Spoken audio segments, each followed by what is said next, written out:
Well, hey everybody, we are live with our new intro. This is Don, And this is Tom. and this is the vlog of many things. We're trying to step up our game a little bit here. Tom, All how right, are you nice tonight? intro, Don.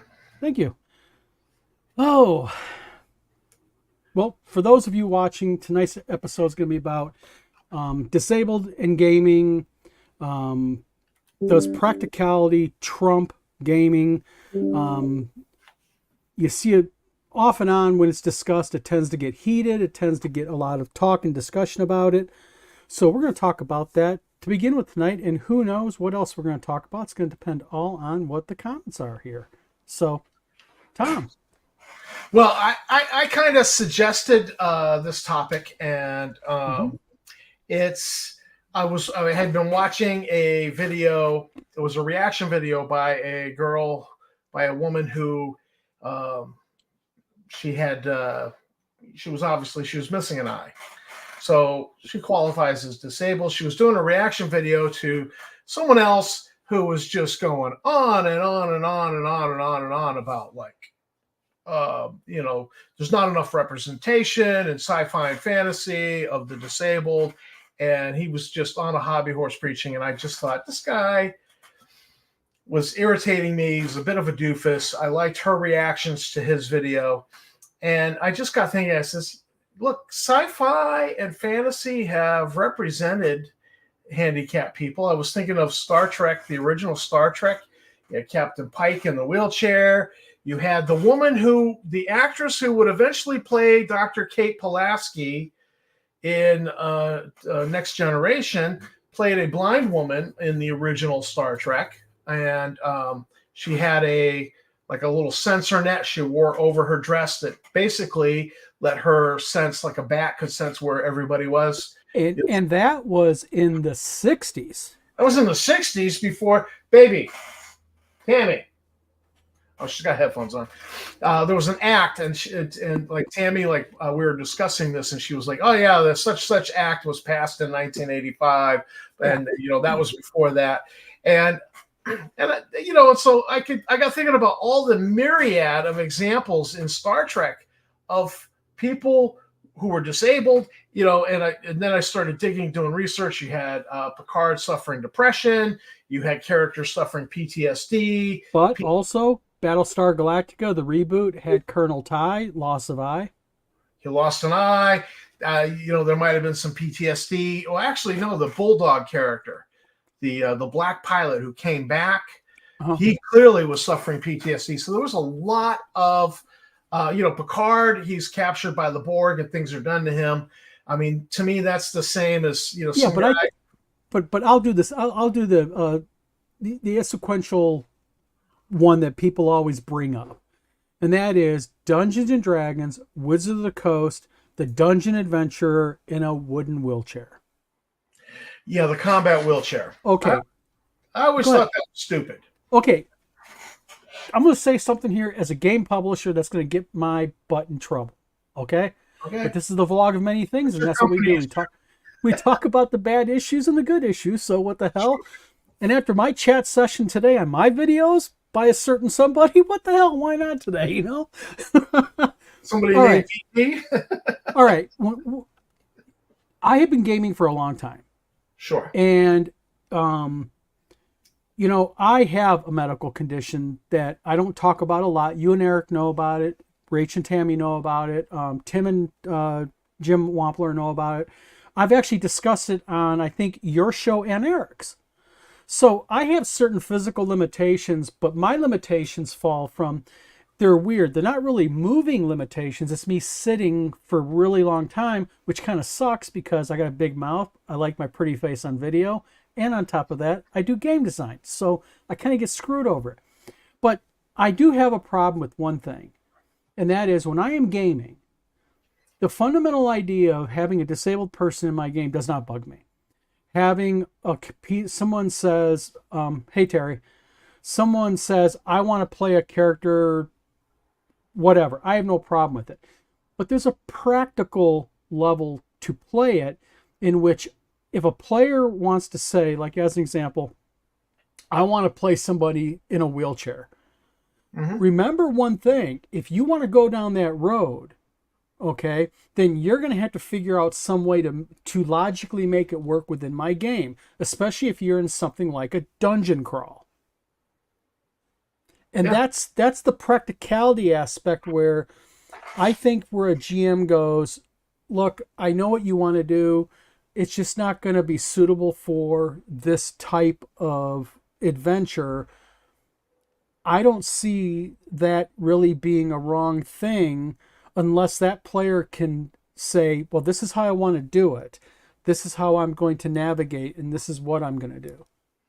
Well, the premise that people who are differently abled are underrepresented, have not been represented in fantasy and sci-fi, I think is crap. Because I remember when GURPS first came out, generic universal role-playing system, Yeah. GURPS from Steve Oh, yeah. Jackson. It was one of my favorite games in the 80s. And yeah, in the 80s. In the 80s, first edition D&D. And I was Mm-hmm. like, oh, this looks interesting. Mm-hmm. And I remember character generation, you could opt for various disabilities for your character, missing a hand, missing a Yep. leg, missing an eye.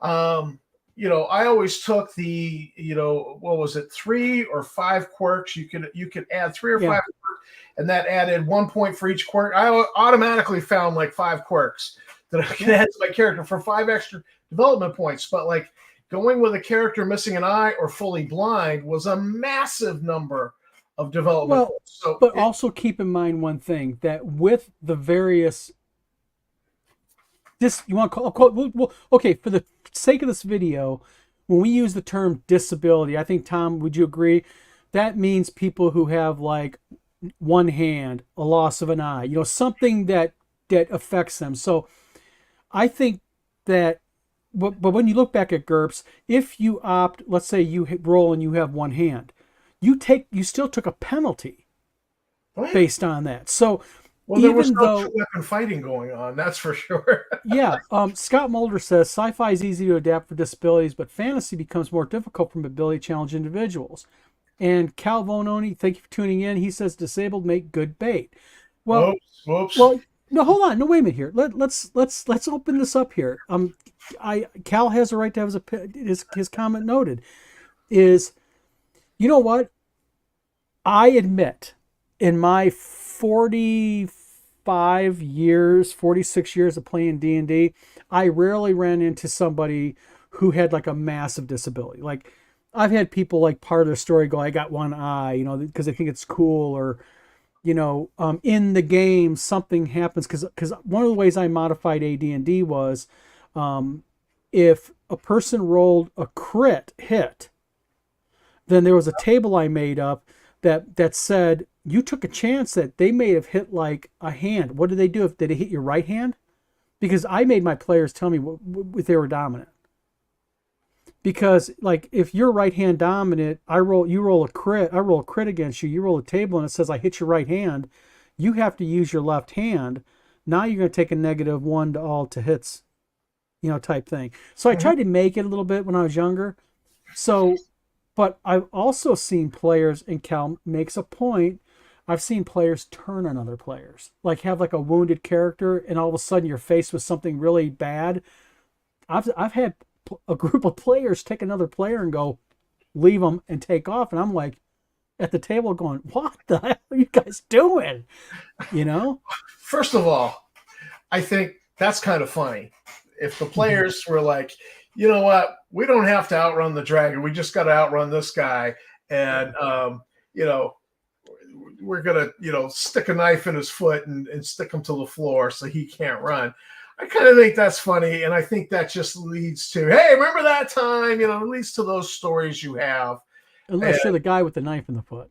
Yeah, I think that's just one of those funny things that you bring up late, years later, and you're talking and laughing about it.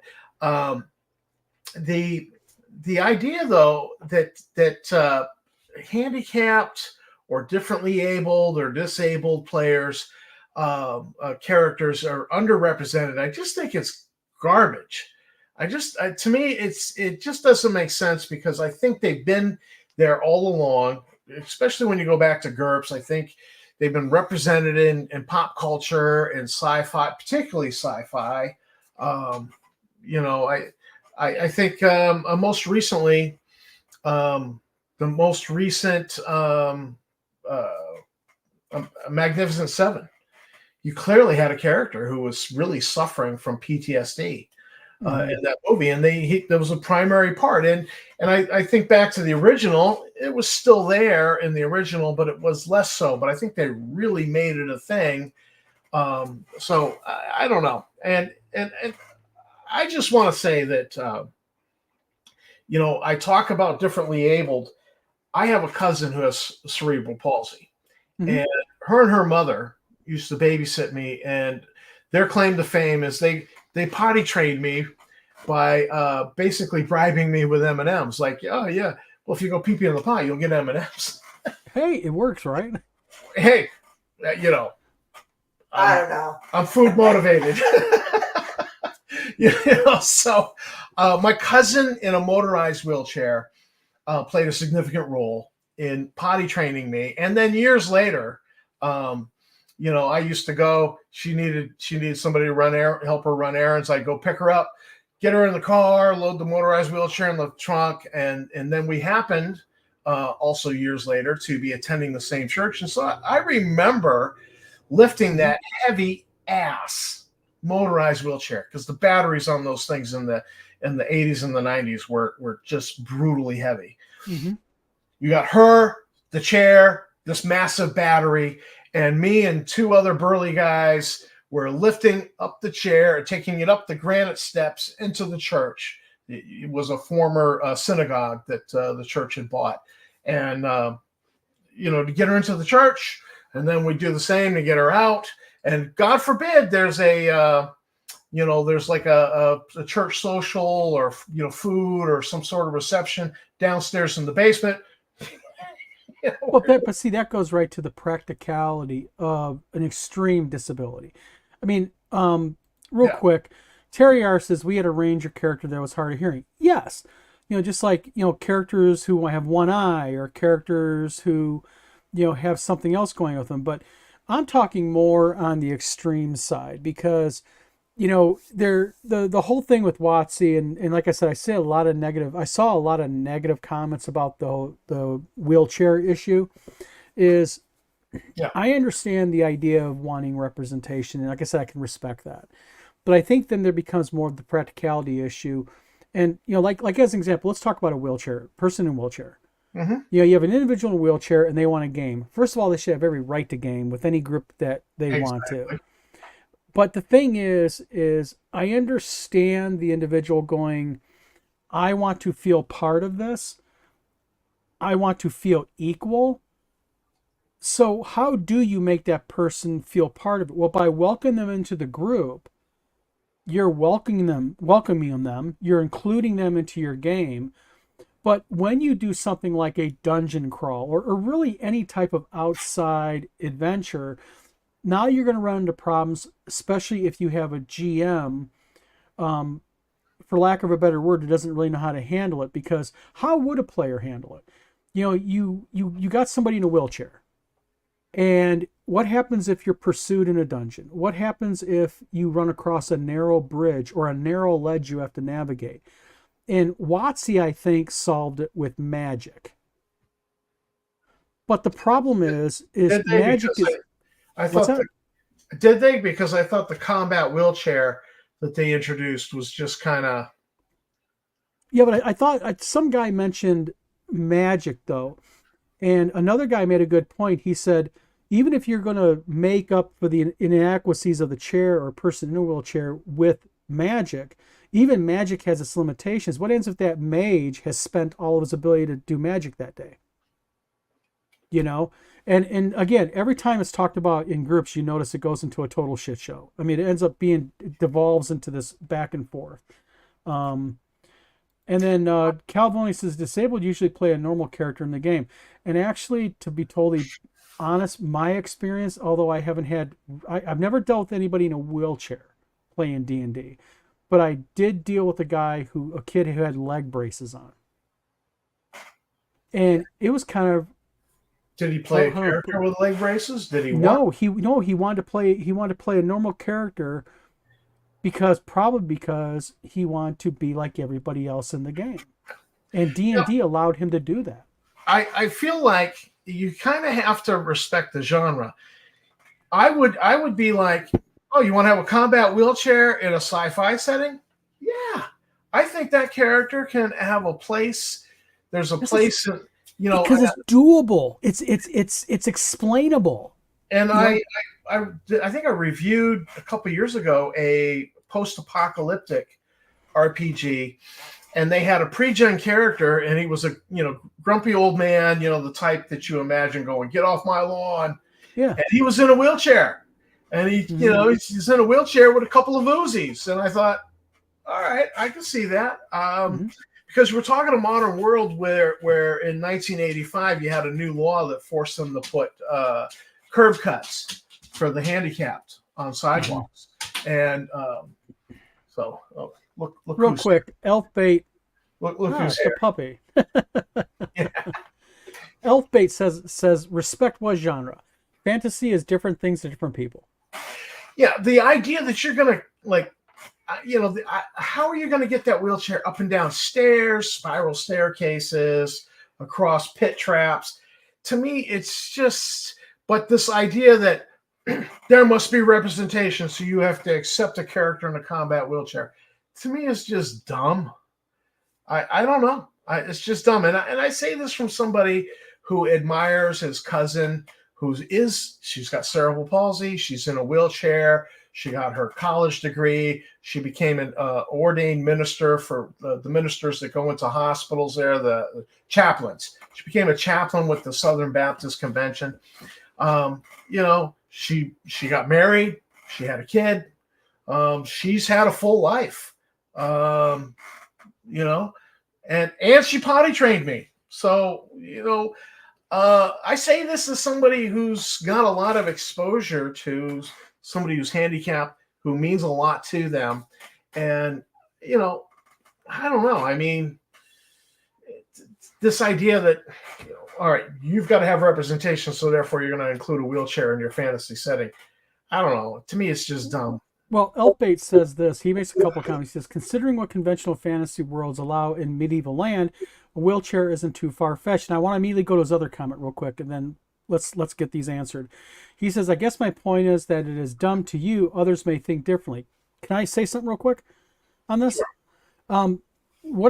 Okay, first of all, regarding this comment, Elfbait says, considering what conventional fantasy worlds allow in medieval land, a wheelchair isn't too far-fetched. I agree with you in theory, Elfbait, but the theory is, but to me, it's more, again, I go back to the practical nature of it.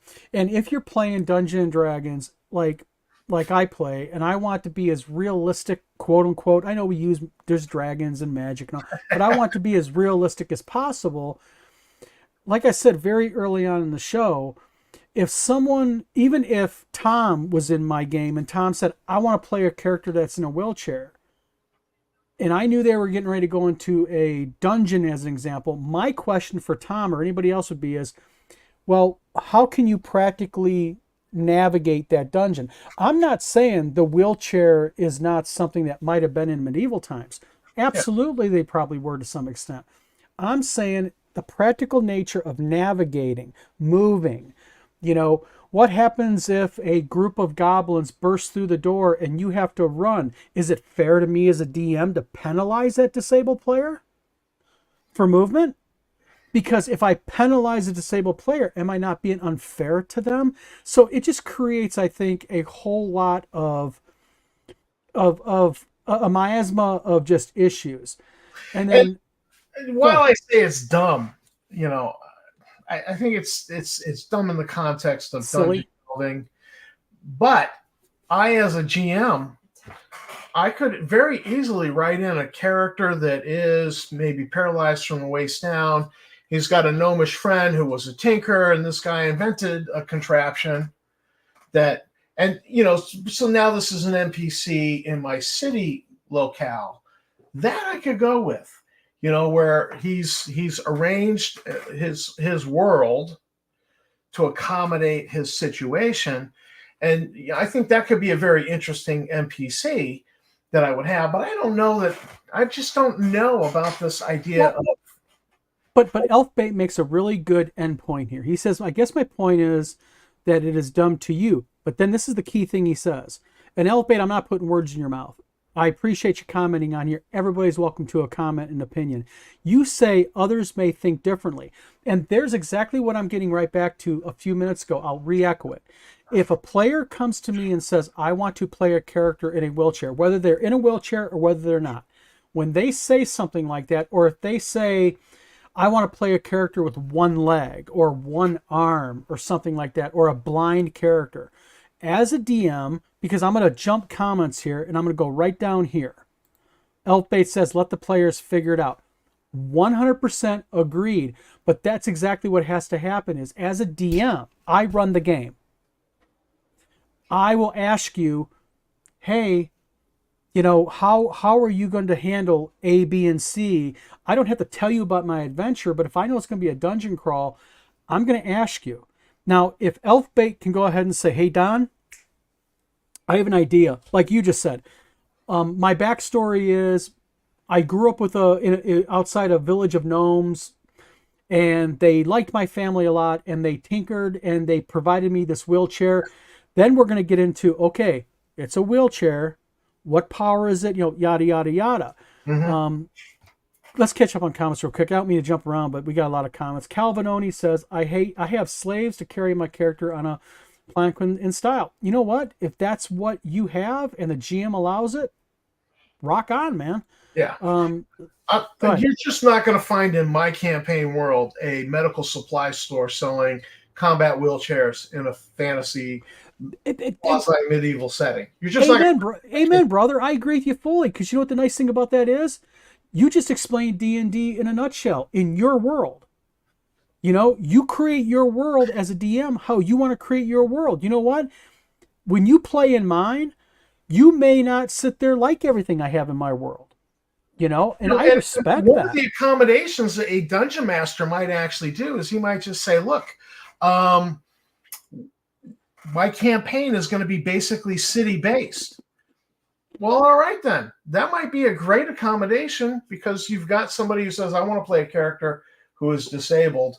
And I'm thinking I could get behind. I could be like, all right, the whole campaign's city-based anyways. Yeah, let's explore this a little bit. Sure. But, I lean towards, my vice is I want to lean towards more quote unquote realistic fantasy setting.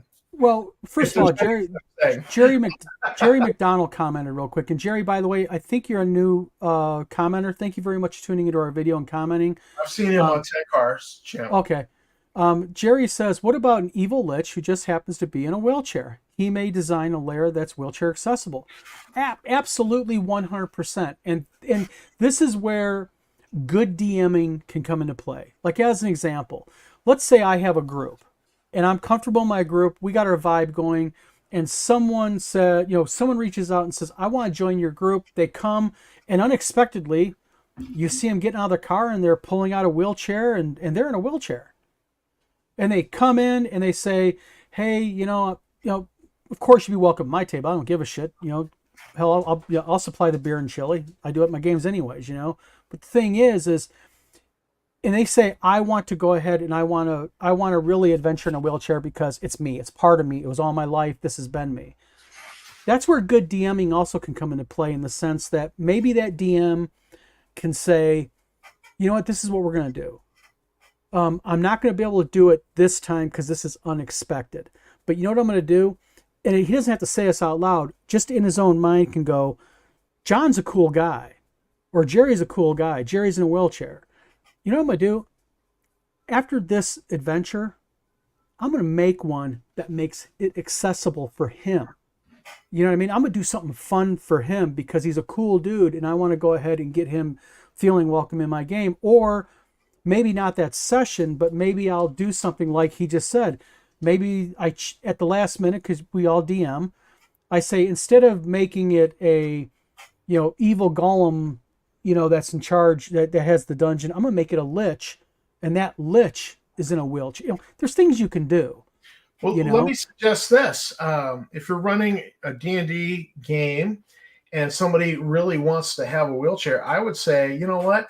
Shift the whole game to Planescape. And what is that city there? The City of 1,000 Doors or something like that that was set in Planescape, where it connects to all the different planes of the multiverse. I don't even play. I've never even I played Planescape. totally, I totally, what was it? Elfbait's site? Was it Elfbait that said the evil? No, it was Jerry McDonald, Evil Lich, who just happens to be in a wheelchair. Yeah. All right. So if I'm in Planescape and I'm in the City of 1,000 Doors and there's an Evil Lich in a wheelchair, I kind of feel like I would buy that. All right, in that situation. To me, Well, to me, that's a really good example because what is a lich? A lich is an undead, and it's just like having. In fact, I had this in one of my games years ago.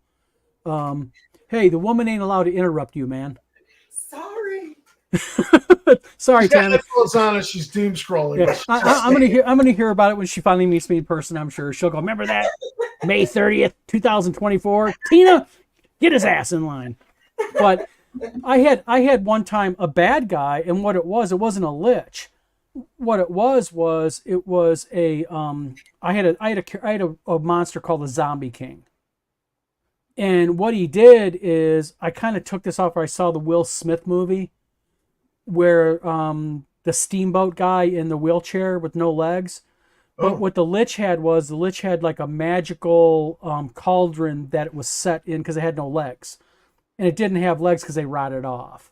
okay. It wasn't anything. I wasn't trying to make a statement with it, and it kind of floated around.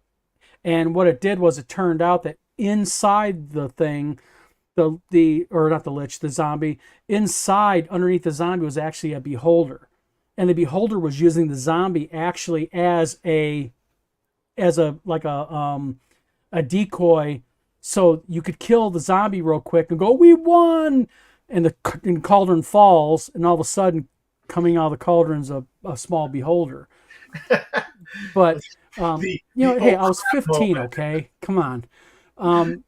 You know, Elfbait. Let's get caught in comments. We got a lot of comments. Elfbait says, "Yup, in your world," and that's what it's all about. I'm not saying to not have someone in a wheelchair in a game. Absolutely not. But what I'm saying is if you want to play a character in a wheelchair and I'm not prepared for it as a DM and it's on the fly or something, or even if it's not, the player owes the DM an explanation on how that player, he or she, is going to be able to navigate, do combat. Because there's, and I'm not trying to run my mouth here, but this is fascinating to me because you are a sci-fi lover. You are a Star Frontiers card carrying, flag waving fan. I like Star Frontiers, but I'm a flag waving fantasy D&D player.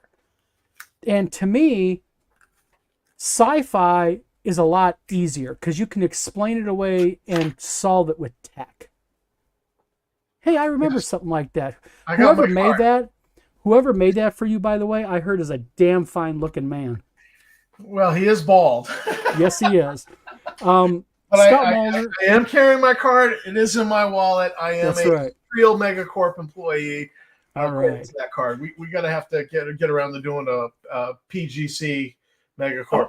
Yeah, we gotta do that. But Scott Mulder says, gnomes, blame it on gnomish inventions that are temperamental. Sure you can. Oh yeah.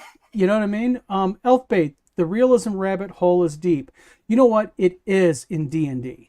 Yeah. Let me back up to that temperamental comment. There was a steampunk RPG called Gaslight. And Yes. Gaslight stood for glorious adventures in science, loosely involving generally historic times. Buck Serdue. Stop. You remember that shit? I remember that shit. God, you're a freaking geek. I love that RPG, and I loved it because it was war game rules for mass battles, and then it had war game rules for skirmish battles, and then it had RPG rules, and your RPG character could be a hero on the wargaming table. And what I really liked was all of their tanks, contraptions, steampunk contraptions, were very temperamental. There were rules baked in that, like, you go to move the thing and it like just doesn't move, like it stalls. It's like you did the clutch wrong. And GURPS had a very similar thing. Particular game. Mm-hmm. I thought that was absolutely great. So I love the idea of, if it's modern sci-fi, things should just work. But you go into steampunk, you go into fantasy, things being temperamental. I am totally down with that. I love that idea. But then that might not be fair to say, all right, yeah, you can be a character in a wheelchair, but the wheelchair is going to be temperamental. It might not move. It might decide to stall, and that leaves you vulnerable to the lizard men or whatever. But then it goes right back to what that one person's point was in the argument that happened a couple of weeks ago when the magic was brought up. Magic is a very, very good way of solving many, many issues in D&D. We all know any fantasy role-playing game that has magic. So magic is, but what powers it that's magical? Number one. Number two, or how is it powered magically? Number two, if it's powered, let's say the spellcaster's in the chair and the spellcaster has a spell that does it. What happens when that spellcaster has used up, and it depends on the system, what ends if they need to rest? They used up all their spell slots. They used up their mana. I mean, I can go on and on and on. All right, here's the thing. Here's the thing that that bothers me, is that you demand I change my game to suit you. But if the player came and said, listen, this is what I want to do, and this is how I want to do it, and they've done the groundwork, they've done the heavy lifting on, here's how I want to do it. All right, my character's a gnome. He's part of the gnomish clan. They have tinkered and invented this. All right, fine. I can roll with that. I'm usually, I would say 90% open to whatever a player suggests to me, and it's probably a higher percentage than 90%. That a player comes to me and says, you know what? I know there's this special item somebody created in the fan magazine. I really want it for my character.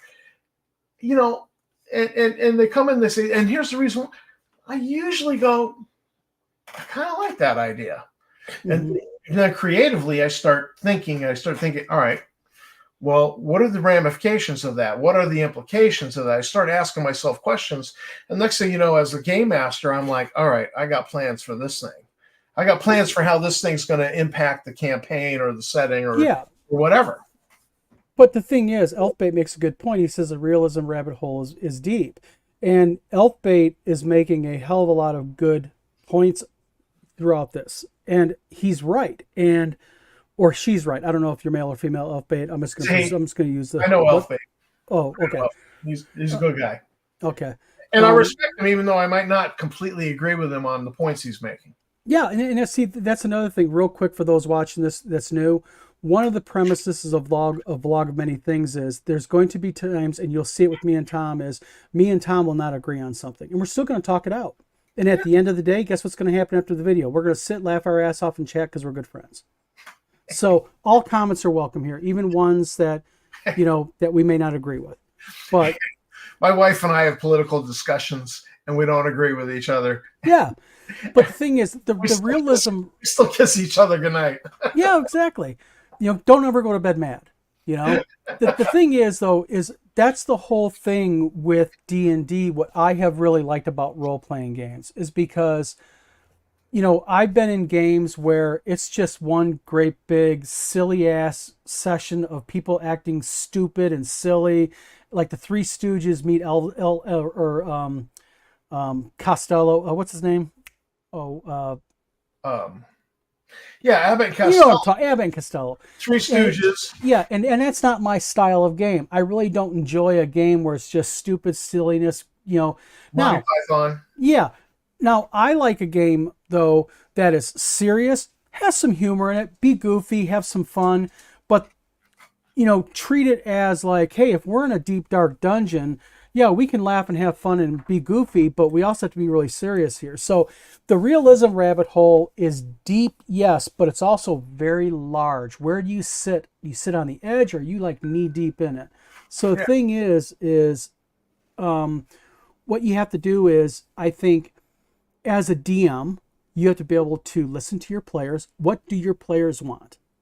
Okay, you know, and when these issues come up, person like as an example says, I only have one eye. Okay, great, you have one eye. Well, is it fair to the other players that you don't have maybe a penalty on to hit? Or maybe I'll say it like this: I'm not going to give you a penalty to hit unless you're using a ranged weapon, a missile weapon, like a bow where you have to sit there and focus or something like that. You can do things that, frankly, as a player, you know what? It might be kind of fun to have one eye and have a negative I might have Well, hit. I think one of the innovations of 5e is the roll with disadvantage, roll with advantage. Yeah. And so if somebody wanted to do that, you could, you have a baked in mechanic. All right, fine. Yes. Range shooting, because you have poor depth perception for having one eye, it's going to be at disadvantage. However, going back to GURPS, the fact that you take for your character a loss of an eye bakes in an advantage that I want to say, and it's been a long time since I've looked at GURPS. I want to I know say GURPS really well. Go ahead, shoot. that that having your character be blind or one eye, there was the number in my head is 90 development points. It might be for blind. I It's think for blind. it's for blind. So one eye would be like maybe 45. You're getting 45 development points. Other characters are not getting. So you're buying extra skills. You're buying extra advantages. But what was the theory behind that? That's a baked in advantage. Yes, it is. But the theory behind it is this: since I don't see very well, other parts of me, other senses will be more developed. You know what I mean? So it's sort of like saying, a person who's in a wheelchair, as an example, they would probably be, I'm just going to use this as a generic type thing, but they might get a bonus on strength because they're constantly moving their chair and picking up themselves and doing, whereas they would definitely take a penalty on movement type thing. Jerry McDonald says, not a problem. They'll do a few more comments. Elfbait also says, that is where you have a discussion with the player and find out what the angle is. There are handicapped players who want the challenge of interpreting their handicap in the game. Yes, like I said in the very beginning, I think I've said this 3 or 4 times even, is that's the reason, that's when the job of the DM really kicks in. Because you have to be able to be fair to everybody at the table, but you also have to have the ability to communicate with a player and go, okay, Tom, you want to do a wheelchair. You're in a wheelchair. You want to continue that in the game. Great. Now I got a couple questions for you. Do you think it would be fair if I went ahead and gave you a movement? And when you go, no, I shouldn't take a movement penalty. Okay, tell me then why. What can you tell me that's not going to do that? Or, what's another aspect of this? Well, I think that for a character, let's back up and let's go to a historical drama that was on TV, Vikings, and Okay. they portrayed Ragnar Lothbrok and his son. I believe it or not, I've never watched one episode. His son is a historical figure, Ivar the Boneless. And Ivar the Boneless is actually probably, I've looked into this, it's probably a mistranslation. And so we look at it from he must have been crippled. So it's interpreted as that he was crippled. He probably was not a cripple. He was probably a warrior who walked, and it's a mistranslation of Ivar the Boneless.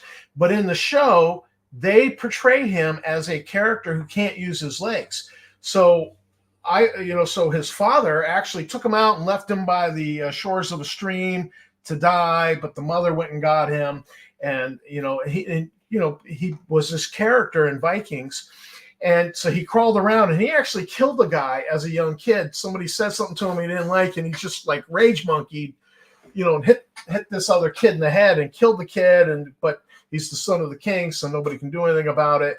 And so here's a very troubled character.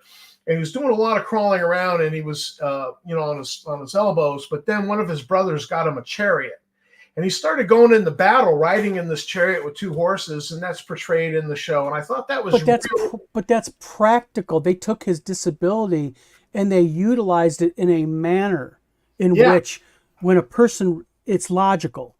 And even though I know the truth about the historical figure, I thought, boy, they really did this well, because they have him out there on the battlefield in a chariot, and it was appropriate, more or less appropriate for that time and frame. And I thought that Vikings was well done. I just lost interest when Ivar ended up in Russia with the Russian cousins of the Vikings. Well, Elfbait makes a comment here. He says Sigil. He's Sigil. right. I mean, yes. Yes. The thing is, there's many ways to solve in-game issues or issues that you as a DM can see. Now, I want to switch a little bit gears here real quick. So, but there's another aspect of this that people don't really talk about. Let's say you have a table of 5 people and one of them is new and they're in a wheelchair, or they just want to play a character in a wheelchair. All right. And the DM says, great. What ends if the other players go, no, we don't want to deal with it. We don't want to have to be responsible for this player or character. And it's in a dungeon delve. And then you get into a situation, like the proverbial, dagger, nailing the person's foot down.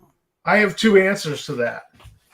If it's my cousin with cerebral palsy, and she's like, yeah, I want to play a Tom's D&D game, and she's showing up, and you're like, no. Well, guess what? You ain't related to me. That's my cousin, and her claim to fame is she potty trained me. Mm-hmm. So she's staying, and you're going. That would be answer number 1. But if it was just somebody I know through my social network coming to my D&D table, I'm probably going to be like, how can we, first of all, I mean, chances are 7 out of 10 times, if it's my kitchen table, my game, it's probably sci-fi. Mm-hmm. No surprise there. I can totally accommodate a wheelchair in sci-fi. In fact, if it's Star Frontiers, we're probably going to do Dramune Run, because I know the big bad, the Malthar, has a hover chair, a floating hover chair, because he's so fat he don't walk no more. Yeah, tech is so easy to solve these issues. I mean, you have a person who's blind, you can LeVar Burton them. I'm gonna make an opportunity. If we're playing Star Frontiers, we're playing sci-fi, and you want to do a character that's got some limitations, I probably will just go, well, let's just write in an opportunity for the player characters to loot that hover chair from the Malthar. That would be a cool story. But that's the thing. That sci-fi is such an easy subject to segue pretty much anything into. You know what I mean? It's the fantasy thing that really trips people up. Real quick, Michael Connor says, Michael, thank you for tuning in. He says, in Guardians of the Flame by Joel Rosenberg, there was a paraplegic, but in the world he was dwarf. He could walk. But in the world there was a dwarf who could walk. So it sounds like the character in one world was paraplegic, but in the fantasy world, yes, it's kind of like the Lord Fowl's Bane. The character, he had epilepsy in the real world. But when he went to the fantasy world, there was no epilepsy.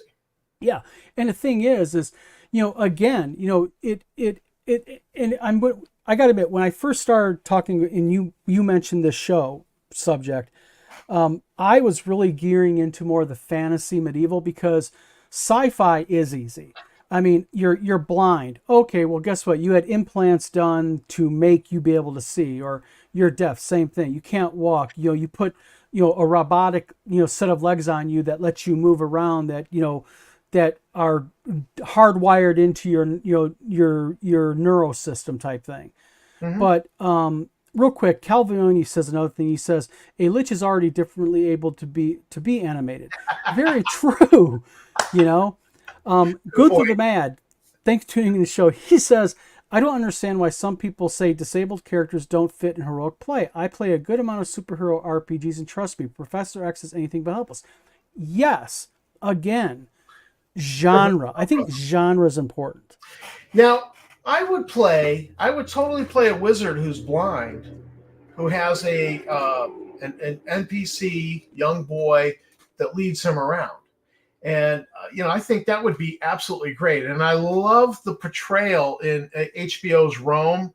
There's this point where Lucius Vorenus he allowed Caesar to be, killed on the forum, Yeah. and he's kind of lost his face, and he's out there, and he's just kind of out of it.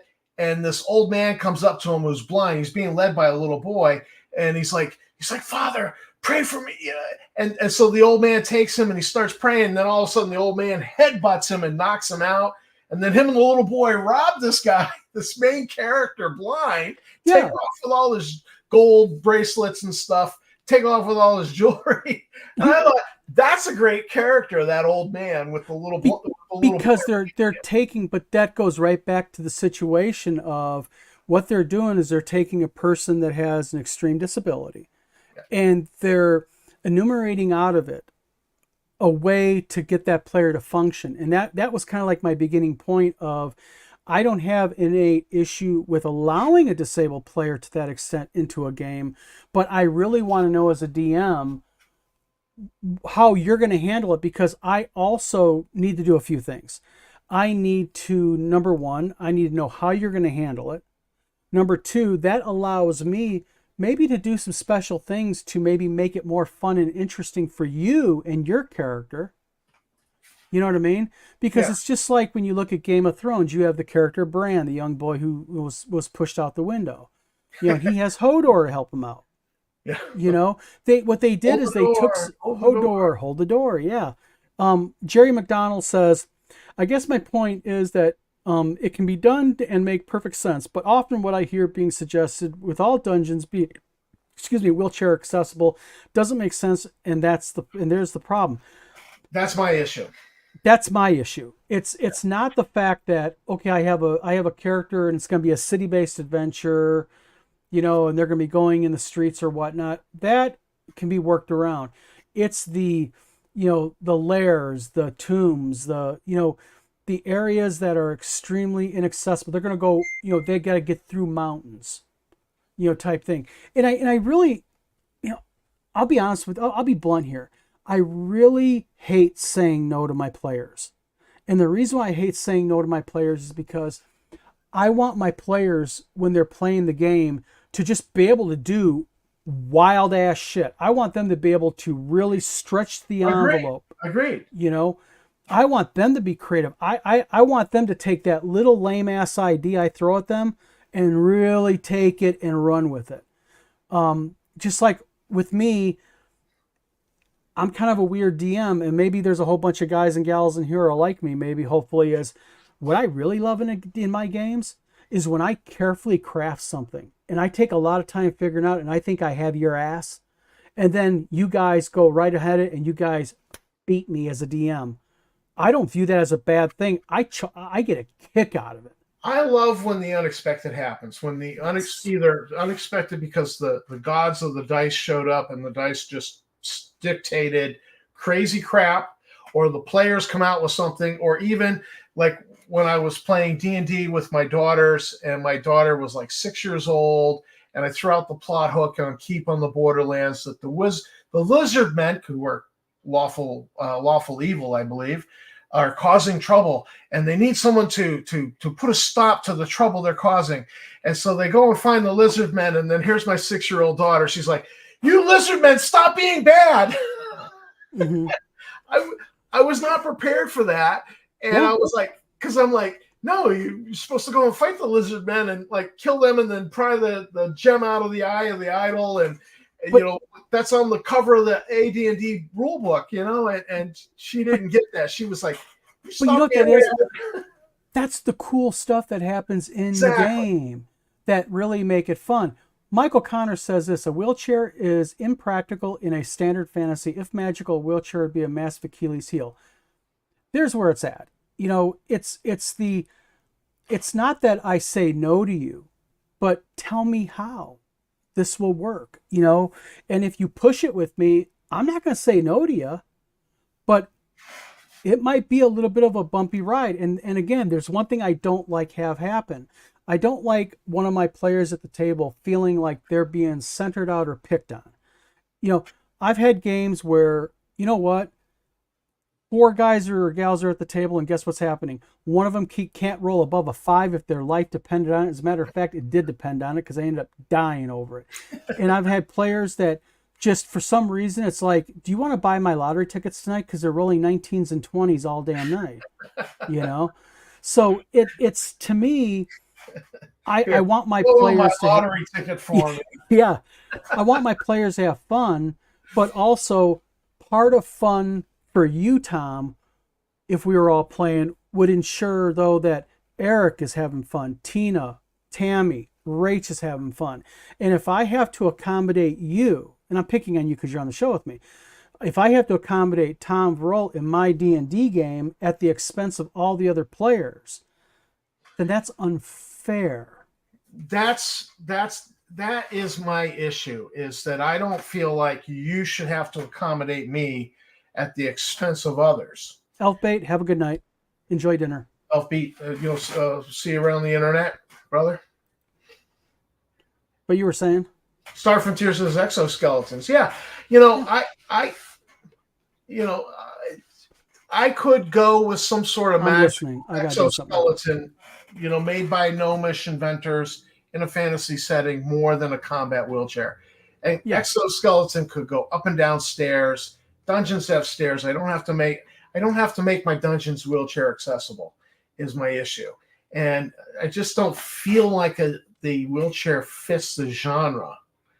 And again, going back to my cousin with cerebral palsy, in the 80s, she was telling me about this Star Trek novel she was writing. But it was a Star Trek novel where the TARDIS from Doctor Who showed up. And it also had profoundly disabled characters. And I'm looking at my cousin going, yeah, no. But you know what I did? I went out and bought this book on Star Trek that like had all the technical schematics for the Enterprise. And I'm like, here, this might help you with your novel. And I gave it to her. And like 20 years later, she sent it back to me. And I'm like, geez, I completely forgot about this thing. But, I thought her idea was crazy as crap. It involved profoundly disabled people who are living on a space station because zero gravity was good for them. And, and then the Enterprise got called in, and then she went left turn. And I was tracking with the story at that point. But then she went left turn, and the TARDIS showed up on the Enterprise, and Mr. Spock went, fascinating. And she's telling me this, and I'm going, yeah, that ain't gonna happen. That story will never sell because you're mixing too many properties, and it's just not gonna go. But still, I supported her idea, and I went out and bought her a book to help her with the writing.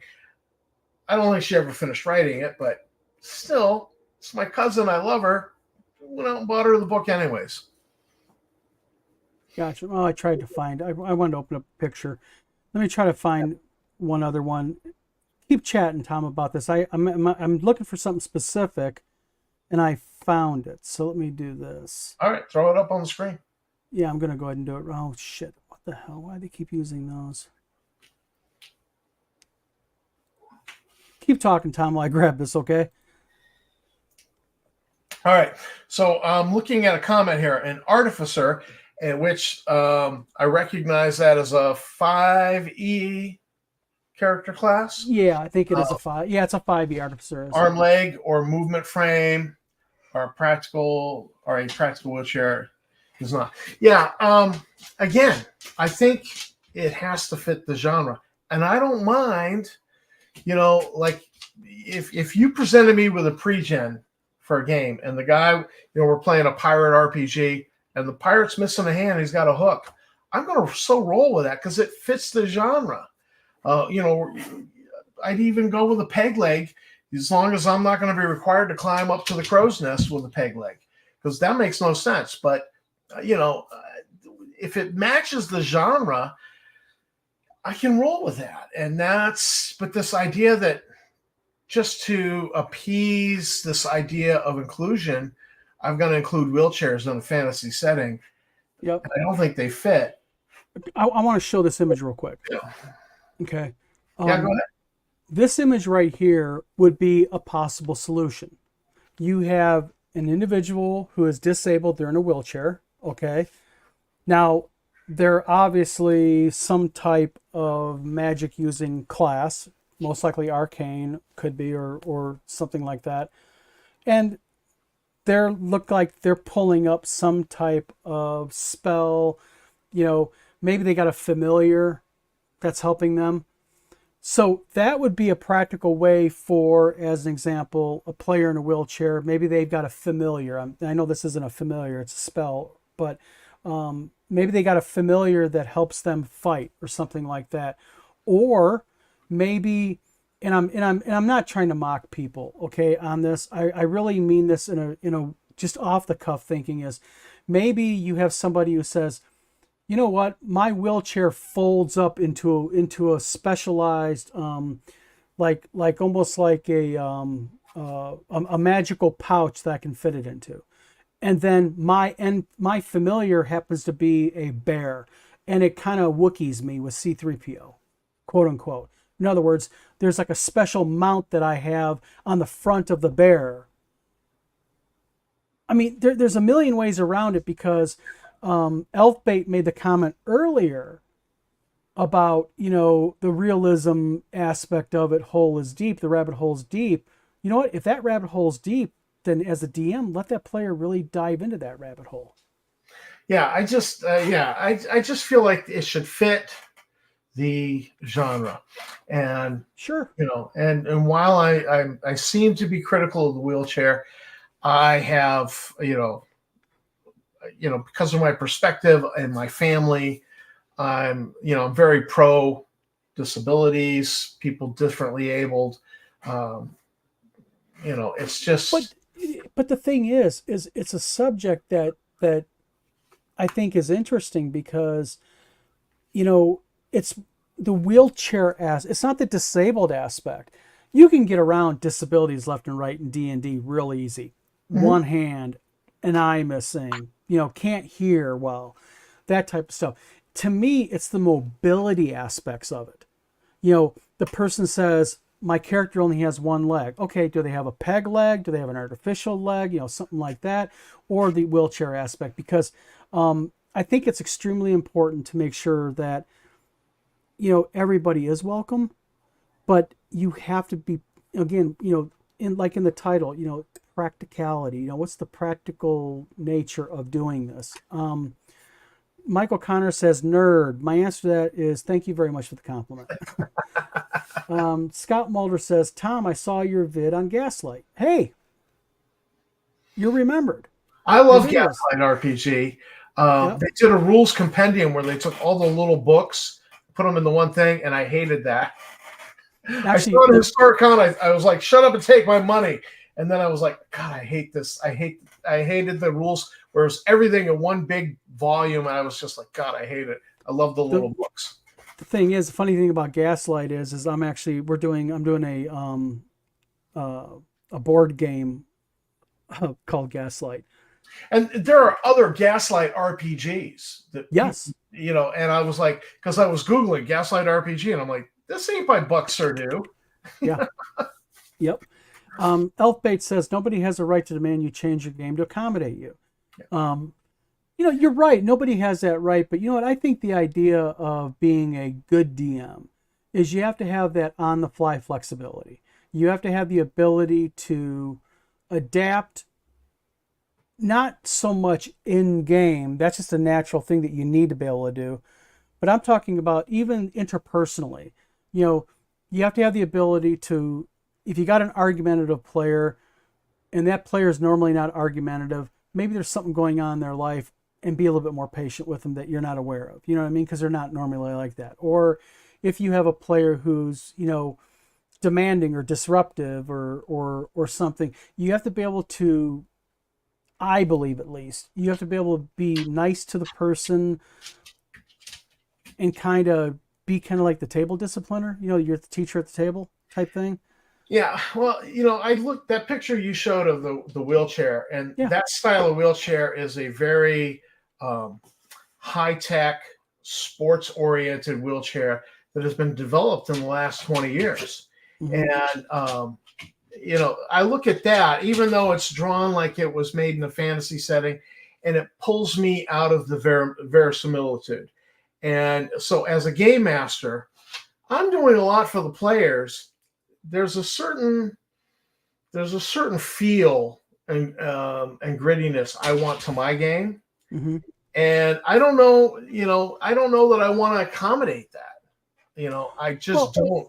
Now, if it's a sci-fi game, I'm like, have at it, man. Have at it. Let me ask you a question then. I'll throw a question out here for my co-host, and that is, what happens though if you do indeed? Okay, let me ask this: how would you handle a player if they go ahead, if they come to you and they're not in a wheelchair, and they just say, Tom, I want to do something different. I want to play something different. I want to, have a little fun with this. I want to stretch my abilities as a player. So I want to go ahead and I want to play a PC, and here's my little quarter-page, 2-paragraph backstory about me. And guess what? I lost my legs when I was a child. Okay. To a raid by goblins. What are some solutions as a DM? Then let's start talking solutions. Instead of allowing that player to have a wheelchair, let's say you're just going to say, listen, it's not practical. What can we as a GM or as a DM do to still allow that player to do it, but do it in a manner that maybe is not, and I'm using a very loose term here, disruptive to the overall frenetic of the game as it plays in a dungeon, let's just say? Well, I would say back to that player, explain to me how you want to do this in a practical manner that's going to be consistent with here's the style and genre of the genre that I'm going to be running as a game master, and I'm not going to be making dungeons wheelchair accessible. So explain to me how you want to do this. Now, if it's like, look, I pay for two. Somebody said earlier, I have slaves who carry the palanquin. If it's the Master Blaster from Mad Max Beyond Thunderdome, you have the little guy riding on the big guy. If it's that kind of a situation, I'm like, okay, I can make those accommodations because this is interesting. You've got like a really big Hodor type of character who's carrying the other guy. And the other guy's not a fighter. Maybe he's a magic user. That makes a lot of sense, and I can certainly roll with that. But I would communicate it back to the player, and I'd be like, how are you going to make this work? I don't necessarily feel like it's my responsibility to make it work, although I'm going to work with the player. But see, this is where I think the real fun can come in for a DM. Because as a DM, the way I'm going to look at it is this. Oh, let's just say the player goes, hey, look, I'm a 4th level or a 5th level magic user. And I want to have a small little human-sized golem that I basically have a specialized, I'm just going to say for lack of a thing, a specialized way that he can carry me where I can still cast my spells, yada, yada, yada. So me as a DM, I'm thinking to myself, I like that idea. Because guess what's going to happen? Because you're going to have a problem. Because what happens in that game if that your golem is killed? Yeah, and frankly, if the paladin has got to like grab your hand and drag you while waving his sword, trying to dodge arrows while he's dragging you by the arm out of the dungeon, that's a cool story. And then of course we got to have a quest where you build a new golem or whatever. To me, that's an interesting story. And but again, I would say be prepared that there could be consequences. Well, and see, there's where this big upside down triangle funnels right down to that little fine point of the consequences, because the consequences can be everything from, let's just say you have a power wheelchair, a battle chair. Okay, fine. They make them for games now. I mean, there's DMs that can create one. I let my character have a limited battle wheelchair. So then what ends up happening is, again, the myriad of what is. Number one, A, how is it powered? How are you getting around in it? But B, what happens in the dungeon that's unexpected? I don't even think about. It's preset in my module that I make. Tom, Eric, Rach, Tammy, and Tina open the room, and Tom says, "Oh shit, what?" Tom, there's an 8-inch wide stone bridge going over. You look down in, there's a pool of lava and all that.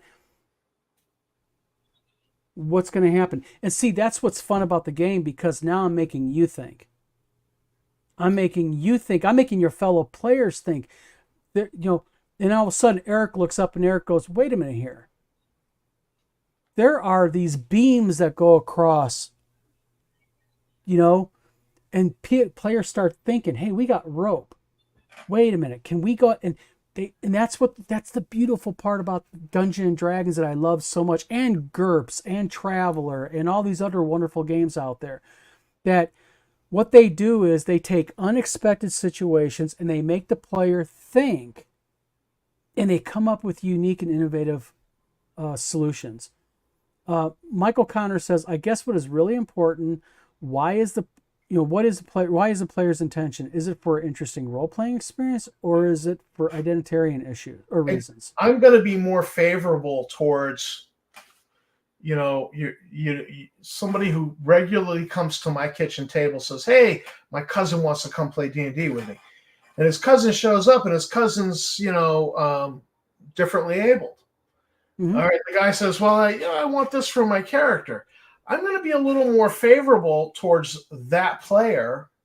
Well, yeah, it's than for I an will evening. be towards a fully functioning former jock, All-American in his college, whatever. And he's like, "Yeah, I want to play. I might be like, dude, no, it really doesn't fit."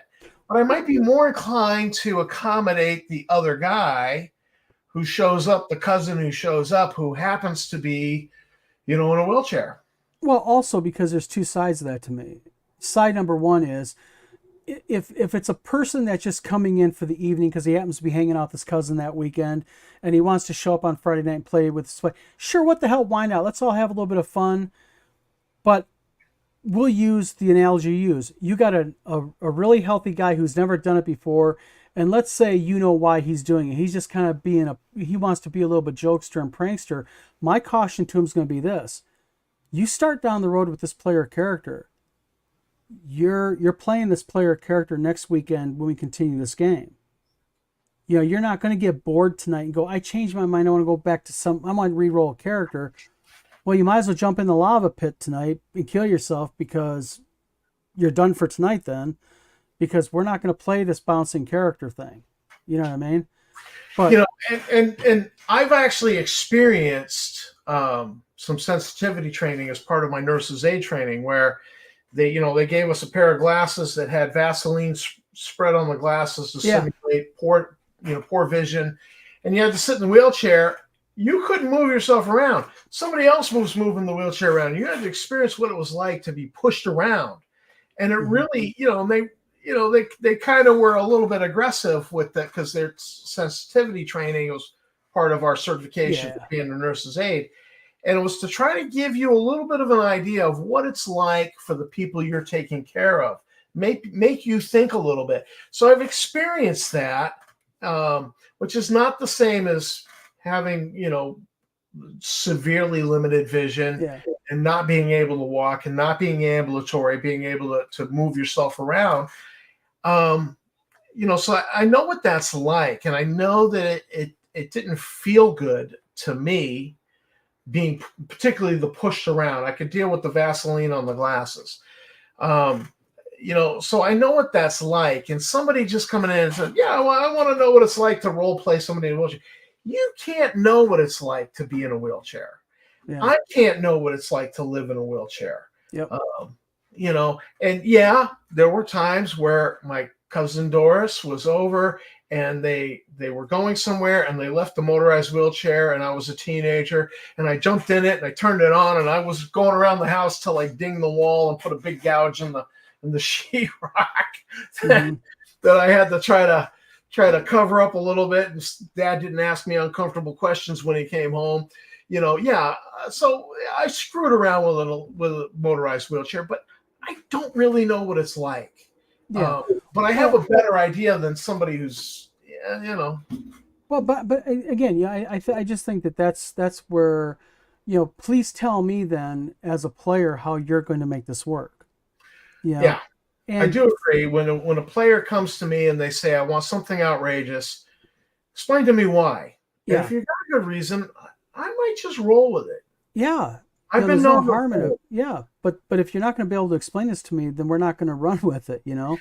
I've had a situation where I told the players, "You're not getting any weapons to start this sci-fi game," Hmm. and but one of the things I put on the players, I was like, "You need to create a secret about your character that only I know. You can choose to share it, but you also have to create an NPC contact that your character has." And so I forced all the players, 6 players, to create NPC contacts. I got all these NPC contacts. Well, this guy had, it was his uncle who was a bar owner who had been an adventurer, space Hmm. pirate. And so he came to me, he said, listen, I go to my uncle and I ask him for a gun. And I'm thinking, all right, all right. This guy's a bar owner. He's probably got a gun behind the bar just to, settle down, fracas going on in the bar. I buy that, and he likes you a lot. I like this NPC already. I'll go with that. You get a gun. Because what your player did was exactly what you want your player to do. They Exactly. thought, they worked it out. Real quick, They were Flint creative. Fireforge. They were creative, and I loved it. Yeah, And so he got a gun to start. Nobody else did. It was a fun game. it worked. Yeah. Flint goes, will dungeons require a handicap accessibility, whether it be handicap parking? Now, I understand he's being sarcastic, but no, I mean, but it's sort of, okay, Eric Tenkar did a video earlier today where I guess Wizards of the Coast brought in, oh, I forget what they call them. Their Sensitivity train. sensitivity. Yeah. And there's a big, and this is kind of like an off and on debate or issue also is, what it's sort of like saying, slaves, slavers and slaves, those are no longer going to be in these games and such. You know, I understand the topics come up, and I understand that things change with the norms of society change with time.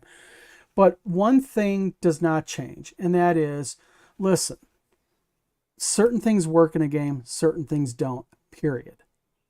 Okay? Yes, you can stretch the bounds of imagination. That's the core foundation block of D&D. I mean, come on, we're talking about goblins, trolls are a real thing after today. But goblins and trolls and spells and, oh, you took an axe to the head, Tom. That's 7 points of damage only. Oh, gee, thanks, Don.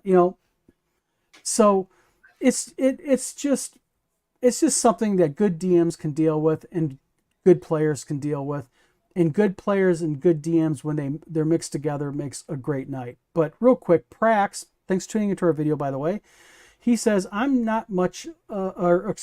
just not much a fan of totalitarian ideologies. Yes, I agree. Jerry McDonald says, anything can happen in fantasy, but it still needs to make sense within the context of the game's reality. Great. Bingo. That's Yep. why Great. wizards can only cast so many spells. Jerry, we got a game together. We got to get a big game going. Prax says, I've played games with all sorts of weird or awkward people or anywhere in between. They are fine, woke activists or not. Okay, real quick. The whole thing with I've played games with all sorts of weird and awkward people or anywhere in between. You know what? Amen. I think anybody who's been playing any type of role-playing game in between has had the gambit of, for lack of a better word, normal social individuals all the way across both ends of the needle bouncing back and forth. But that's part of it. That's what makes the game fun. You got a table, 4, 5, 6 people at the table, and everybody's kind of like a different mode of thinking or anything like that. Elfbait says, why I say the realism rabbit hole is deep is because it quickly unravels if you look at fantasy RPG worlds too closely.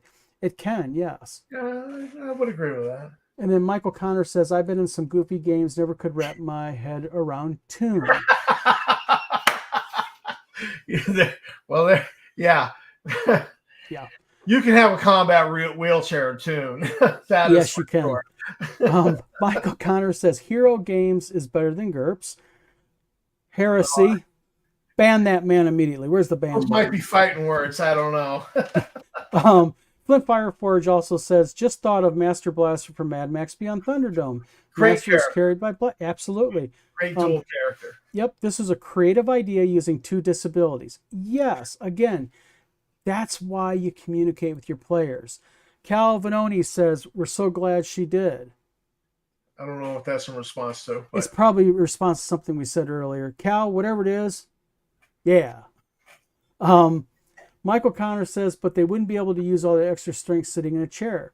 Very true. In a limited way, they wouldn't be able to use it. I'm sure a player could figure out something. And again, that's kind of the fun of all of it, is because you're leaving it to your players to tell you. You're going to say something, Tom? well, I was going to say that might be different if it was an exoskeleton, because an exoskeleton is about boosting your strength, Yep. and or adding mobility that you don't normally have. Yep. Elf Bates, I'm just cranking some through these comments because we got so many. It says, if you all have agreed to play together, I hope you respect one another's game choices. Take disability off the table. It is no different than argue against one another's character's choices. Yes and no. I mean, because the thing is if you have well, I'll argue it like this. I have known people who can't make every game, but when they do make a game, you dread them coming because they're disruptive. They're just jerks. They're assholes. And those are the type of players that if you're going to come to the table and you're just going to nitpick and you're going to be a jerk and you're going to be disruptive, why are you coming to the game? Why? Because you enjoy that kind of thing. But then you have players like you were talking earlier. What is if you have a player that shows up and they are disabled and they've accepted their disability fully and say, I want to translate that into my game because it's empowering to me. Or, no, go ahead. You're fine. I don't know that they. I don't know that they necessarily see themselves as disabled, and I say that because even though my cousin has cerebral palsy and she's in a motorized wheelchair, I don't see I look at her, I don't see the wheelchair. That's my cousin. Okay. And I just see my cousin the same as I see my cousin who doesn't have disability. Because you have grown up with that. That is a norm to you. It's sort of like my dad. The wheelchair is like a pair of Nike tennis shoes to me. Yes. I just don't see it. Yeah, I see it. It's there. I physically see it, but it just doesn't register. And I don't believe that my cousin.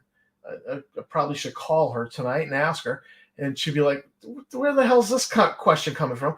But I don't believe she even sees herself as disabled because she has just done so much with her life. She's more accomplished than I am.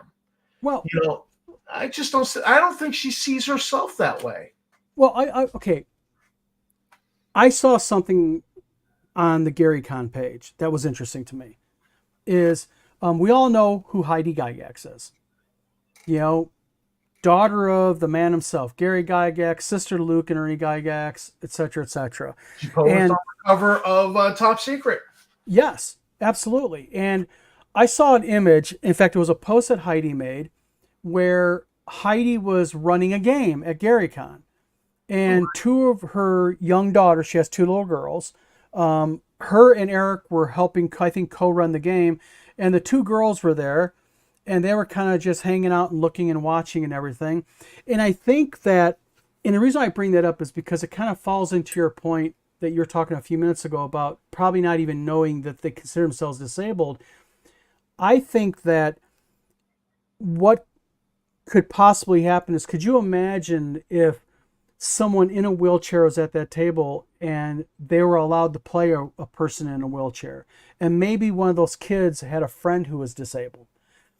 These could be, and I know I'm kind of hitting a little bit on the far right, not right politically, I mean on the far peg of a little extreme idea behind this, but I think that what you can do is, when you have somebody who has a disability and you allow them to run with it and you allow them to go ahead and play with it and play in it, if there's any people observing it, kids or anything like that, or maybe one of their kids is coming because they can't get a babysitter and they're hanging out watching a mom or dad play, I think that that can really be a cool moment because it can show other people that, hey, yeah, they're in a wheelchair, or yeah, they don't have, they have limited mobility, but you know what?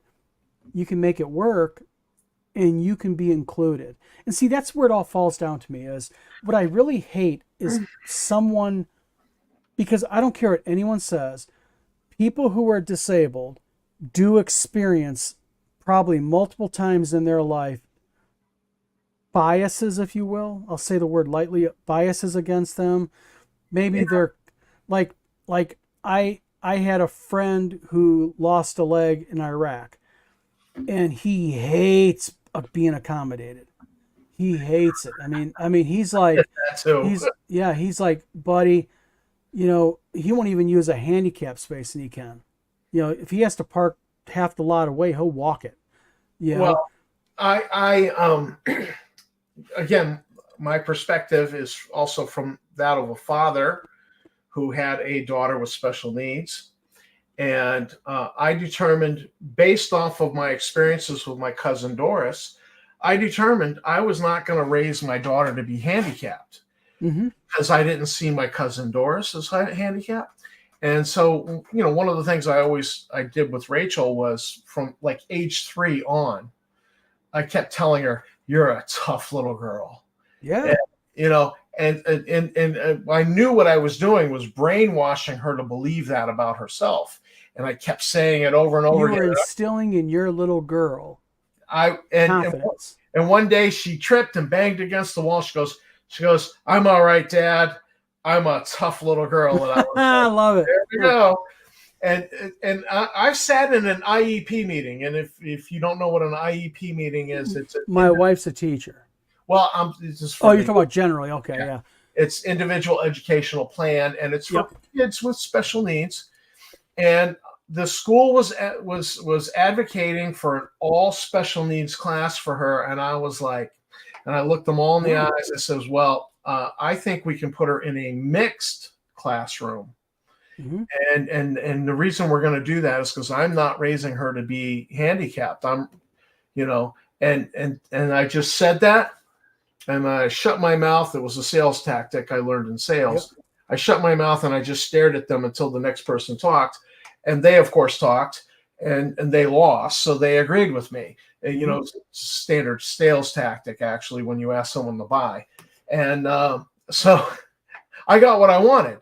Was my daughter would be in a mixed needs classroom.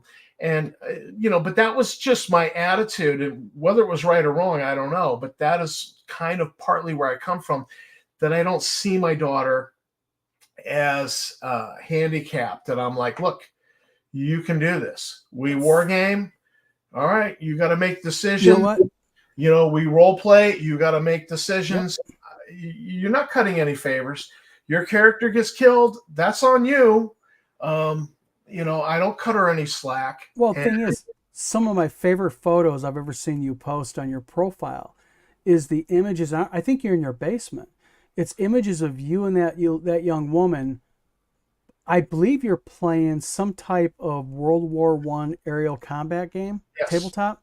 Wings of War, Wings of Glory. Yep. And we were at the hobby bunker. Okay. Which at that time was in Malden. There was a bunch of people there too playing. And so, yes, Wargaming Club at the Hobby Bunker, which sells a lot of wargaming supplies. Yep. So shout out to the Hobby Bunker. Great place, great sponsorship. I love Matt, the owner. Can I do a shout out to you? Sure.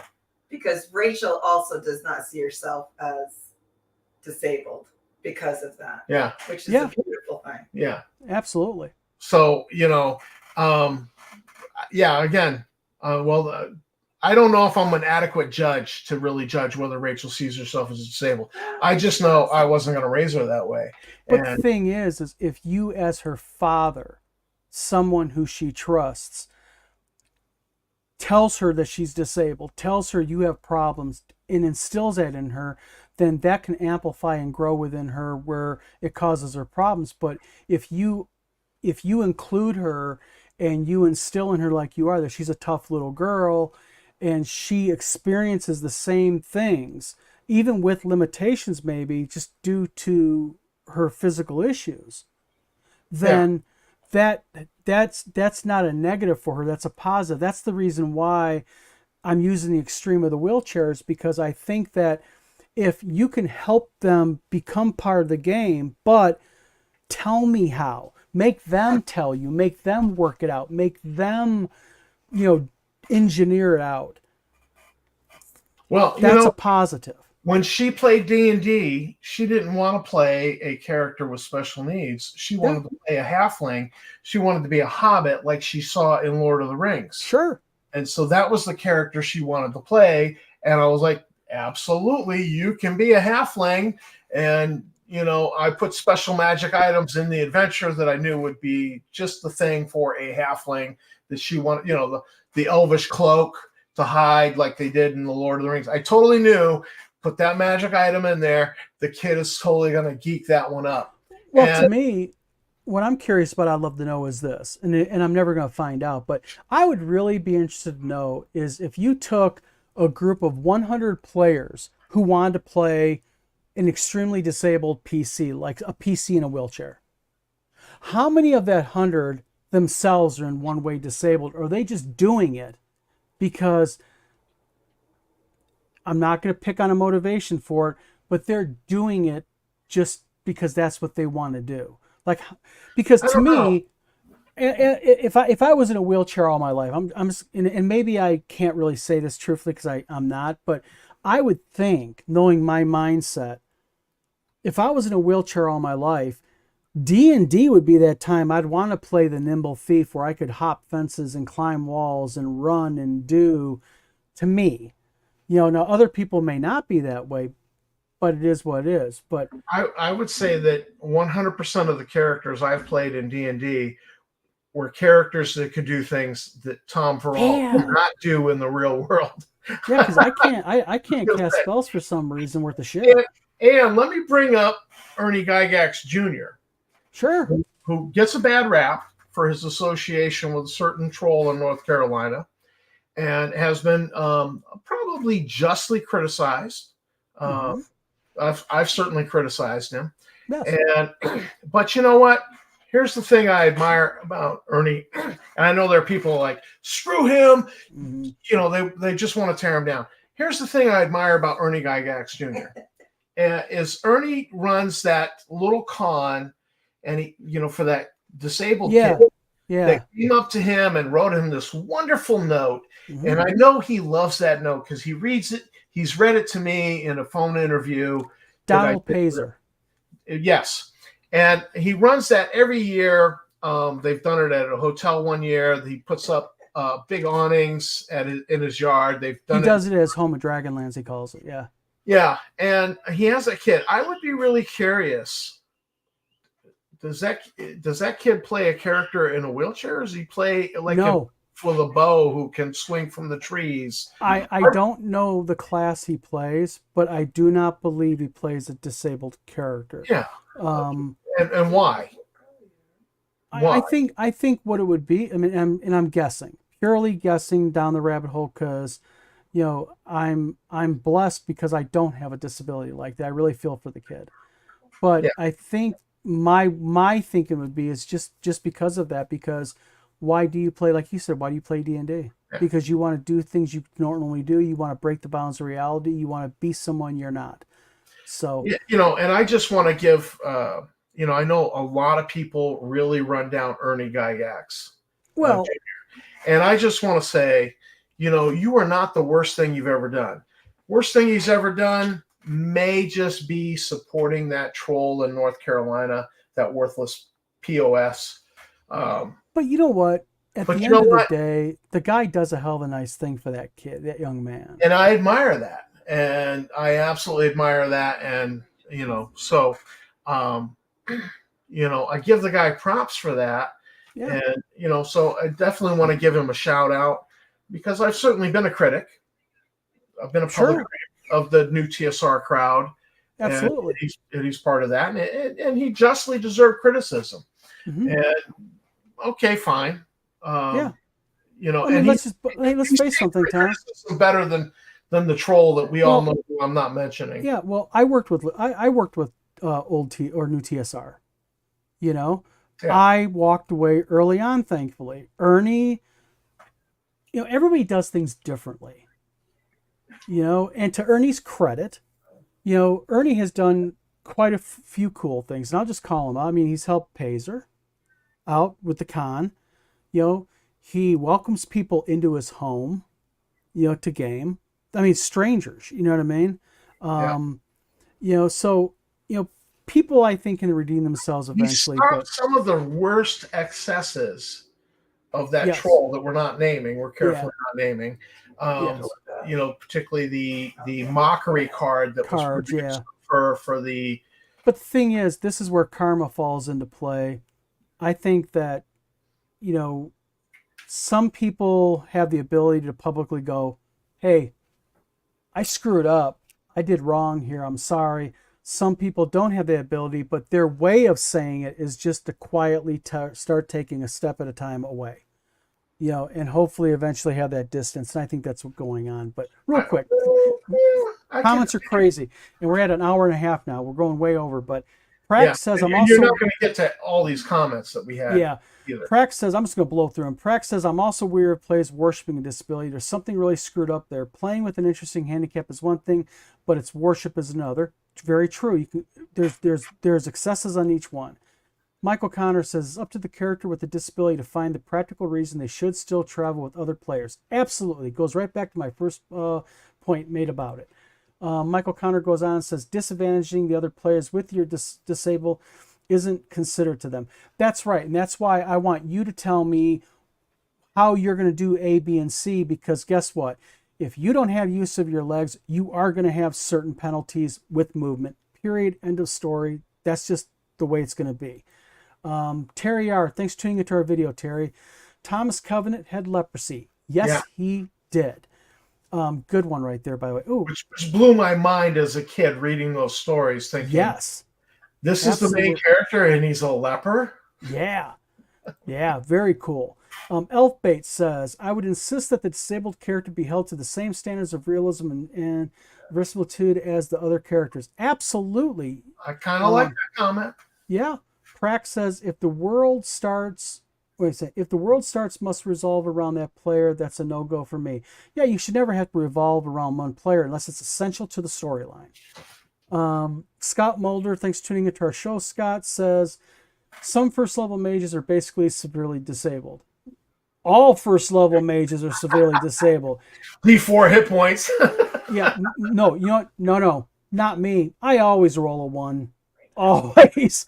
Elfbait says, go to Tony Stark route and play an artificer. Hey, if the GM allows it and can do it, why not? But this is a different genre. Yes. Michael Connor says, an artificer, arm, leg, movement, frame, or practical wheelchair is not. Well, you could do it magically or something like that, or maybe there could be some type of, we go back to the flesh bag thing. I have a golem shell of a skin, and I'm going to crawl in my flesh bag and animate it. Michael Connor says, going from 2 times speed to normal is odd. Again, he says, I'd make spellcasting have a role. Elfbait says, folding boat is an item in D&D. Why not? Yeah, why not? Yeah. Why not do a folding wheelchair? I mean, or whatnot. Elfbait says, poking bears here. Tom, does your fantasy world have glass in the window? I don't know. Because, glass is one of those things, one of those weird things. And if there is glass, it's little pieces and a lot of lead. Yeah. SG says, hi, SG, whoever you are, welcome to the show. We think you're new here. Please. Hello, SG. Cal Vanoni says, laughing. Michael Connor says, say handicapped, it isn't something to be ashamed of. Those who overcome persevere are to be admired. 100% agree. SG says, hello, guys. How you doing, SG? Cal Vanoni says, don't ever dramatize game playing. Real quick. Got a comment on that one, Tom? Any or? Well, I'm not sure what he really meant with that. No, they have. A little bit of drama and gameplay is fine. It's excessive drama. like drama Yeah. at the table, perhaps, maybe. Yeah. At I the think that table. I think you can go overboard in anything. I think you can be too dramatic, you can be too serious, you can be too goofy. There's a nice balance at the table. I think that one can have. Elf Base says we have all had that player who wants to play the blind master character. Oh yeah, especially when monks came out. You know, Oh ever since Howard Rucker in Blind Fury, I've always thought, now that was a cool story, and that was a character that compensated for his blindness in unique ways. yep. Calvin only says I say no to the overpowered as has everything characters, so I can say no to other things too. Yeah, saying no is part of your job as a DM. Elf Bates says, my Legolas Necromancer will raise a zombie to carry him around. Hey, you know what? If the GM That allows works. it, and yeah, why not? Until a cleric comes along and turns the zombie. Yeah, yeah, exactly. Calvin only says Legolas Necromancer. Michael Connor says Legless Goblin straps himself to a giant spider mount. Now that would be cool. Yeah. You know what I mean? And that would have some limitations because you're not walking into Keep on the Borderlands and a goblin strapped onto a spider. Yeah. It's just not going to fly. But just the theory of, having some type, like even being a human being strapped to a spider, hirelings are a thing in 1E, absolutely. Yep. Hirelings are a thing. Absolutely. Calvin only says, yep, I still love my palanquin. Yeah. Elf Bates says, hell, my able-bodied halfling adventure with a valet. I love that. Calvin only says, manservant, my bastard sword. Hey. Elf Bates says, I'd hope that handicap wants to play. I hope the handicap wants to play out solutions to their handicap encountering the dungeon. Yeah, if they can do it in a way that makes sense and also in a way that is practical. I just had the valet comment gave me a radical idea. The player character is technically a living species, but the real player, alive? yes, the real player character actually could be a robot, a butler robot in, like, say, Star Frontiers. Yeah. So that the real player character is the butler robot, but you have the other player character is somebody who's actually got some serious disability that the butler looks after. They might not be able to function, but you're really just using the butler robot, which would be essentially a level 5 or 6 robot, super capable in game. But you'd have a lot of limitations enforced by the whole story aspect of what you're doing. I would roll with that. Yeah, and as a DM or if a player can explain it, why not? Elf Bates says, Cal, every time we camp, he goes full glamping. Calvin only laughy face, and we're getting towards the end of the comments now. Cal says, only a little fun because more could be dangerous. Yeah, there's a balance of everything. Elf Bates says also that Jock better not make a mockery of the disabled character. You know what? That's another thing. Yeah. As a DM, you have to be able to police your table properly. If a person's being funny and there's some jocular humor, that's one thing, but making people feel bad or being mean is another. Calvin only says, what will you do if the Jock does? I'll tell you what, I have no problem with just kind of like going, hey, in fact, we live in a world of texting. I'll even text you at the table and just say, hey, you're kind of upsetting, Joe, why don't you stop it a little bit? And if it keeps up, somebody making a mockery of somebody with cerebral palsy doing the whole no, that's different. I'm talking about that's not going to fly at my table. No, I'm talking about if someone makes like a jocular joke about something or someone. I'm not talking about mocking somebody. I'm talking about just like saying something that is not cool. You know what I mean? Now, if they're going to be an asshole at the table, I'll tell you what'll happen. You're gone. I'm not putting up with that type of shit. You're not going to, they start doing that type of cerebral palsy, that type of stuff. You know what? No problem. You know what? Glad you think you're funny. You can go laugh on the way home because guess what? Your character just died an untimely death. I think you also have to exercise a little bit of wisdom. I have a friend who is an absolute asshole. And I love the man. And I love the man because he protected my daughter when I was trapped on Cape Cod and I couldn't get her off the bus. And she's 6 years old getting off the bus on the streets of East Boston. And he went and intercepted her, brought her to work, said, here's some cookies, here's a piece of paper and pen. Just draw some pictures. Your dad will be here when he gets here. He'll be here soon. And, this guy is an absolute asshole, but I owe him a debt of love. But I have never invited him to my gaming table, as much as I love the guy and he's my friend, because I know he's a jerk. Well, but the And he thing is, wouldn't admit. but the thing is, the whole thing, the question that he asked about, what would you tell the jock? That's a really good point to bring up, though, too, because there's limits.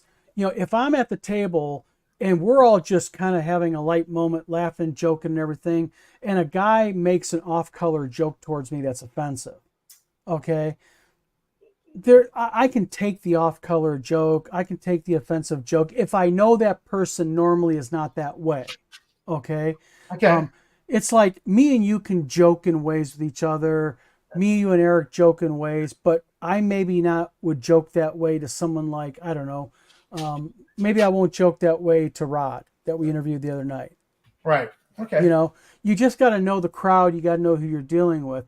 But when it comes to somebody just being an asshole because you just want to be an asshole and you think hurting people's feelings, I got no problem with, depending on the level of jerkery, either make a comment, say, hey, let's not do that, guys. Why don't we all kind of calm down, kind of make it more broad, to pulling you off to the side to flat off telling you away from the table. Yeah.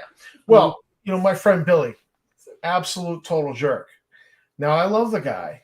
I'll have a beer with him. If I know it's, month of March, I'll go find where he's at, make sure he's not getting too drunk and getting in trouble, because he's my friend. And people have never gotten like, dude, you're friends with this guy. And I'm like, yeah, I love this guy because he's done so much for me, protected my children. How can I not love this guy? But I'm smart enough to know I just can't mix him into other social circles. Sure, you know the limitations. Yeah, that he's not going to fit at my gaming table. Yeah. As much as I love the guy, he cannot come to my gaming table. Yeah. Because I know how he is. Because that falls right down to the whole thing of when you have a gaming table, you have to kind of judge each situation, as it is, because you could say things to me that I would not take offense to, but I might take offense to if it's said by somebody I don't know. That's a good point. That was a good point. So, we've had situations where you've said some things to me, and I never took offense at it, simply because I know who you are. I know who your heart is, and you were reacting to some negative stimuli, and I simply chose not to take offense at it. But that's the level of friendship we have. But also, I also go right back to my earlier comment when I said, if you have somebody who's normally, for lack of a better word, they're a real cool person, they're not a jerk, and just for some reason tonight, they're short-tempered, they're sarcastic, that tells me that ain't normally you. Something must be going on, and I'll give a little bit more grace to a point. Yeah, that is true. If I think that about a person, I would cut them more slack. Yeah, but Calvin Oney says, I've driven a 1954 one-ton GMC truck in low granny gear. Hey, you know what? Props to you. That would suck. He also says the jock is a big and muscled and you're all dwarfed by him. You know what? I don't care. You're in my gaming table. You're acting like a dickhead. I'll tell you to leave. Simple as that. I mean, I don't play the games with that type of stuff going on. Elfbait says goblins and trolls, dragons and magic, adequate food and housing, glass in every window. Why not? And guess what? A cold beer in every lunch pail. Yeah. Elfbait says wizards can only cast so many spells because the rules say so. Yes, and rules can be bent, modified, changed, and or thrown out the window as long as you're consistent. That's per Gary Gygax himself. Calvin Only, the potty training. Calvin Only says, I'd rather the thought police don't disable people's imaginations. That's up to you and your table. Yeah, I agree with that. Yep. Got to run, guys. Catch up. Yeah, we're wrapping up now, Scott. Anyways, thank you for tuning into our video tonight. And the last couple of comments is Michael Connor says, sounds like someone I would play a game with. And then Michael Connor says, sorry, no gamers I game with are so sensitive. You know what? Different people, different strokes. But the thing is, at the end of the day, you know what? if you're Different strokes, different folks. absolutely. Well, folks, it is an hour and 45 minutes. We're burning about 45 minutes more than what we I anticipated. thought we weren't going to go but 30, 40 minutes. Yeah. But no, this is what's cool about it. We've had a very animated group of people chatting and making comments. Thank you very much.